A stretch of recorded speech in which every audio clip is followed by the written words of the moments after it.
Free pickup आहेत, SMS service आहे. शिवाय आपण काय केलेलं आहे की जे आपले कॉन्ट्रॅक्च्युअल कस्टमर आहे त्यासाठी पुण्यामध्ये एक आपली कस्टमर हेल्पलाईन म्हणून सर्व्हिस चालू केली आहे, जिथे आपले 4 लोक बसतात की जे आपल्या वेंडरला त्याचं ट्रॅकिंग होत नसेल किंवा आर्टिकल संदर्भात काय प्रॉब्लेम असेल त्या संदर्भात सर्व्हिस प्रोव्हाइड केली जाते.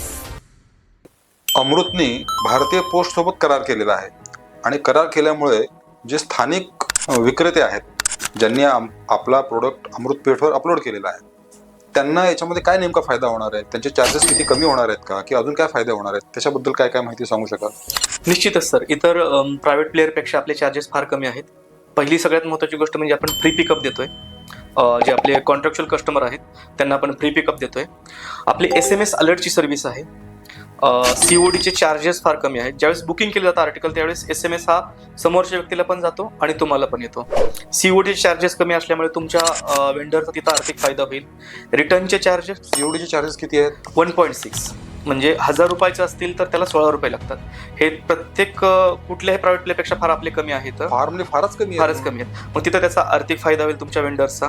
म्हणजे याचा अर्थ ज्यावेळेला तो व्हेंडर आपला माल त्याची दर किंमत इथे नमूद करेल त्यावेळेला एवढी कमी किंमत त्याला भरावी लागणार. विकत घेणाऱ्याचा आणि विकत देणाऱ्या दोघांचाही फायदा आहे त्याच्यामध्ये. Yes sir. तर तो फायदा आहे. फ्री पिकअप आहेत, SMS सर्व्हिस आहे. शिवाय आपण काय केलेलं आहे की जे आपले कॉन्ट्रॅक्च्युअल कस्टमर आहे त्यासाठी पुण्यामध्ये एक आपली कस्टमर हेल्पलाईन म्हणून सर्व्हिस चालू केली आहे, जिथे आपले 4 लोक बसतात की जे आपल्या वेंडरला त्याचं ट्रॅकिंग होत नसेल किंवा आर्टिकल संदर्भात काय प्रॉब्लेम असेल त्या संदर्भात सर्व्हिस प्रोव्हाइड केली जाते.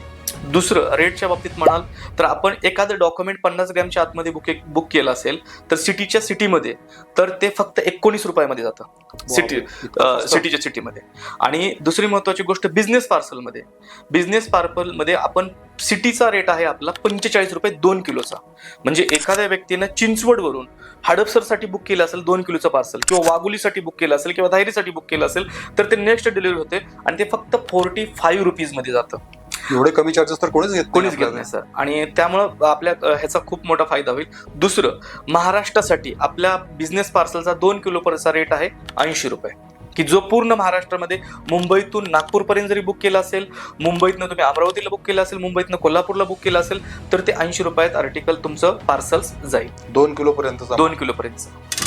आणि जनरल आपण असं तुलना करायचं ठरवलं की अरे 2 किलोचं पार्सल जर आपण दुसऱ्या चांगल्या मोठ्या दिग्गज अशा ई-कॉमर्स प्लॅटफॉर्मवर आपण टाकलं असेल त्या ठिकाणी सर्वसाधारण दर किती असतात सर? 110-120 पर्यंत जातात ते रेट्स. कमीत कमी 110-120. आणि बऱ्याच ठिकाणी सर्व्हिस पण नाहीये.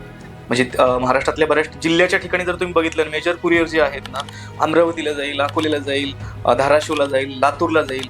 पण लातूरमधला एखादा उदगीर सारखा तालुका असेल, निलंग्यासारखा तालुका असेल किंवा नागपूरमधला एखादा छोटासा तालुका असेल तर तिथे ते जाणार नाही. तिथले रेट त्यांचे वेगळे असतात. म्हणजे एखाद्या कुरिअरचे आपण कम्पेअर केलं तर नागपूरपर्यंतचे रेट हे त्यांचे कमी असतील, पण नागपूरमधल्या एका तालुक्याचे रेट हे तेच दुप्पट होतात. आणि तालुक्यातले पुन्हा गावापर्यंत शक्यच नाहीये. म्हणजे पुण्यातनं रत्नागिरीला आपण एखाद्याचे 80 रुपये घेतोय, पण रत्नागिरीतून आपण गुहागरला जायचं म्हणलं तर ते 160 होतील किंवा 150 पण होतील. कारण की तिथं ती यंत्रणा नाहीये. आमच्याकडे ती यंत्रणा 150 वर्षापासून चालू आहे आणि त्या ठिकाणी ते तेवढ्या कमी पैशामध्ये डिलिव्हर होतातच. म्हणजे अमृत पेठवर ज्या ज्या लोकांनी नोंदणी केलेली आहे त्यांना हा आर्थिक फायदा फार मोठ्या प्रमाणात आहे. Yes sir. आता सध्या पुण्यामध्ये जवळजवळ 400 ते 500 लघु उद्योजक आहेत की जी ई-कॉमर्स प्लॅटफॉर्मवर काम करतात आणि आपल्याकडे ते बुकिंग करतात, ज्याच्यासाठी पुण्यामध्ये आपण 6 गाड्या आहेत की ज्या फ्री पिकअपसाठी फिरतात डेली. आणि तिथून तो त्यांचा जो पण ई-कॉमर्सचा सेक्टर असेल किंवा इतर डॉक्युमेंट सेक्टर असेल ते बुक करतात आपल्या इथं पुण्यामध्ये. आता सध्या पण हे आपल्याकडे चालूच आहे सर.